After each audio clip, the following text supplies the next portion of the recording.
Hey guys, what's up? It's once again MP4podcast.com. And, I was just watching a video on YouTube from a Review Tech USA. I'll leave the link to this video in the description box of this video. He did a story on Business Insider. Microsoft contractors are manipulating comments about Xbox One on Reddit, says Redditor.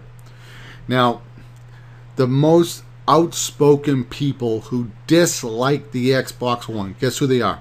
PlayStation 4 users, wrong. Nintendo Wii users, wrong. Microsoft Xbox 360 users are the most outspoken people who hate this console. Okay, it's their own users. Can you understand that? That's the problem with this system. The people that hate this console are the Xbox users, okay? Let me give you an example of my video game history, and then I'll go back to this story about when people dislike a console or are not happy with it. And there has been some strong hatred from other sides of the aisle when it comes to consoles. You know, geeks like to fight over things. They fight over everything. They fight over comic books. They fight over Marvel versus DC. They fight over Nikon versus Canon, stuff like that. It goes on and on. It's nothing new. So, I got the Nintendo, the 8-bit system. Liked it a lot. Had to blow on the cartridge all the time. So it wasn't a lot of fucking fun all the time. I love Nintendo, but I also hate them at the same time. You see where I'm a little pissed off, but I'm, kind of like happy because I'm being entertained with their games. But at the same time, every time I had to take a cartridge out, I had to go... And sometimes that didn't even work. We had to get Q-tip and alcohol and clean out the cartridges. It was a pain in the ass. So I got the Sega Genesis, right? Got the Sega Genesis, 16-bit games. Looked at all. I mean, unless you went to the arcade and you put them side by side, most of the times kids didn't even know unless they took like a really good look. Looks just like the arcade. And then, you're like, where the hell is Nintendo with their new video game console? Where are they? Took them 2 years to bring out a Super Nintendo. Okay, after the launch of Sega Genesis.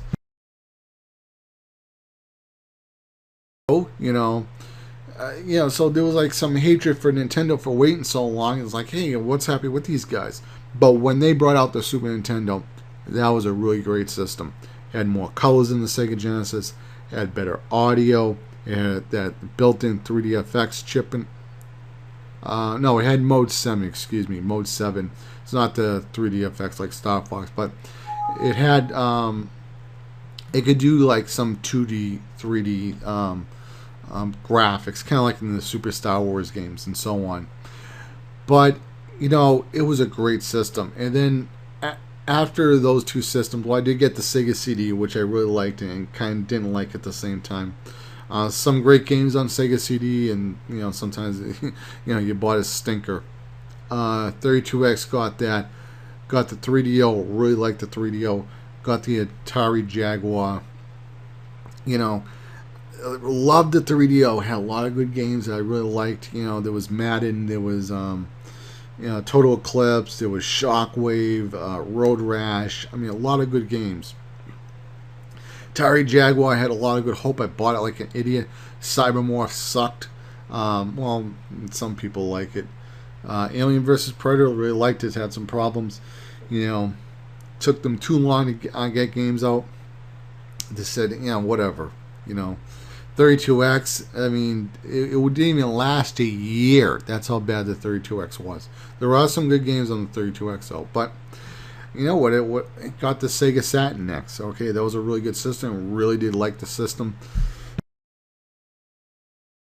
With the Sega Saturn, that some distributors wouldn't carry because they released them early to get a jump on the PlayStation 1. And then, who was it? It was KB Toys that wouldn't carry. Let me just turn this off. Boom. In case that pops up. KB Toys boycotted Sega Saturn. Because when the Sega Saturn came out, it went to Toys R Us, GameStop, EB, Electronics Boutique, EBX. It's all the same company now. So, and then the software, if but the Sega Saturn started to slow down a little bit, and the PlayStation 1, for the most part, here in America, it had a better library, okay? Even though the Sega Saturn had some great games. And also the Sega Saturn, the only people that could really get the graphics to make great games a lot of time were Sega themselves, because they knew how to program for it. Where on the PlayStation 1 it was easy to program for, so a lot of great games were always coming out for the PlayStation 1. Alright? So, move ahead, I don't know, a couple of years maybe, I got a Nintendo 64, and it was a really good system. I mean, it was a really good system. Yeah, I had to get the memory pack to make some of the games look better, like Resident Evil, Star Wars, Pod Racer. It had a lot of potential. The problem I didn't like about the N64 was that it didn't have a CD-ROM drive. It brought the price up of games, okay? That was one of the problems with it. But the loading times were quicker than CD. But you get a little bit of memory to work with, so it had its drawbacks and its whatever. In Japan, they also had that add-on that's like a floppy disk type of thing for the N64. But, then Dreamcast came out. Dreamcast was awesome. Dreamcast was awesome.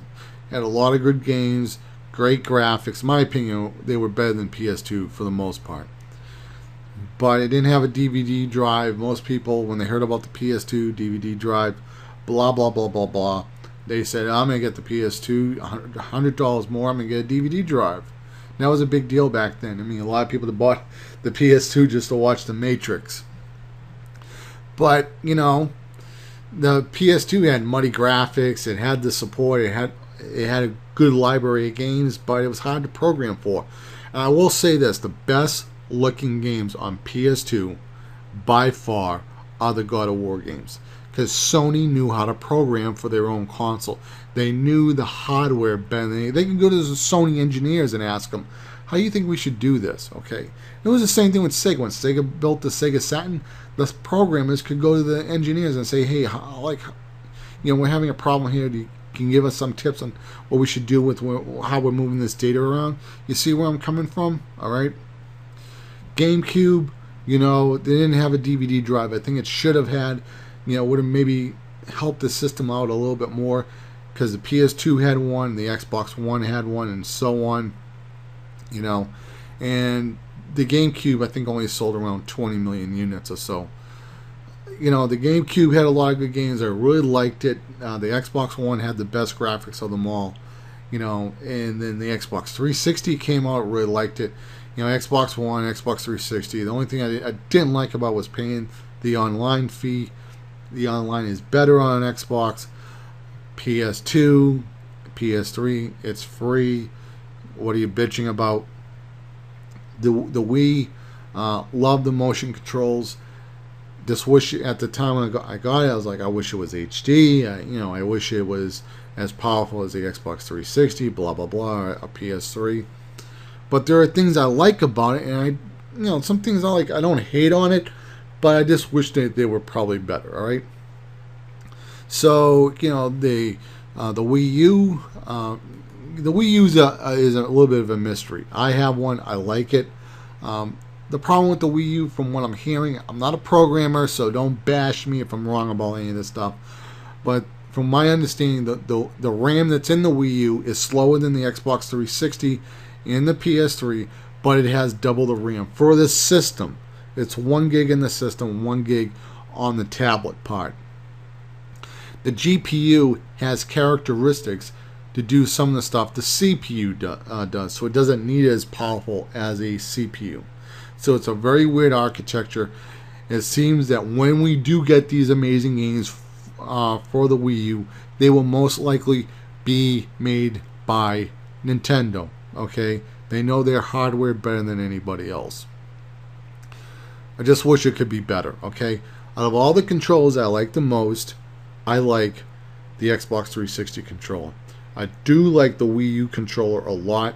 I've only had my Wii U for like a couple of days. I like how the triggers fall on both fingers. I wish the analog stick on the right side was on a different axis, exactly like the Xbox 360. I do like the D-pad. I'll give them that. They put a really good D-pad on the Wii U. You know, the PS4, you know, I understand where Sony's coming from. They got third-party developers, so it's like, we want this. You better put this on. You know, if you don't have it, you know, maybe we'll put our games on another competitor. Sony doesn't want Assassin's Creed 4 going only to Xbox One and they don't have it. I mean, Sony wants Call of Duty too. You understand? They want Madden. They want Tiger Woods. You know, they want 2K NBA. All right? All those companies want the DRM. So Sony was like, third parties can put DRM on the games if they want. It's up to them. But we're not going to put it on our games. So, so the PlayStation 4 is kind of like a PC, where it's like, you know, it's up to the develop. It's not really up to the developer, I think, on the consoles. It's more up to the publishers. You know, so if EA wants to put it on, it's up to EA or Activision. They're publishers. But you know, if you go to a smaller publisher, they may say, no, we're not going to put it on there. And then maybe some people will really support this title. Hopefully, I hope gamers do this. You know, but sometimes gamers don't listen. I mean, they bought Diablo, SimCity 3, whatever, with the always online DRM, which was crap.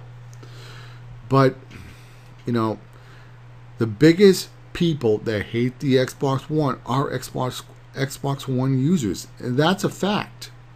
I mean, it's not like, you know, Xbox 360 users are hating on the PS3. They were making joke videos, and the PS3 guys were making 360 videos, and it was just going back and forth. It was almost like WWF, you know, like when people just, you know, start slugging jokes at each other. And it's not even a real war. It's all made up. Even Pressador, who's a YouTuber, mostly does Call of Duty videos.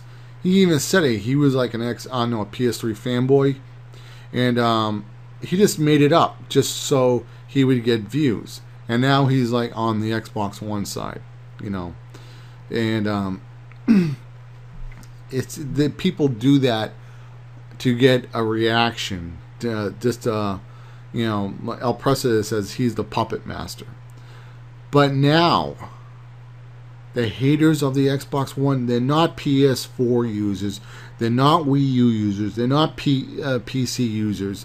Guess who they are? They are Xbox 360 users. So my message to Microsoft, you better get your fucking shit right, because people don't want this shit. And before I end this video, I want to be very clear about this, because I think Angry Joe made a lot of good points, which one thing I do think he was wrong about.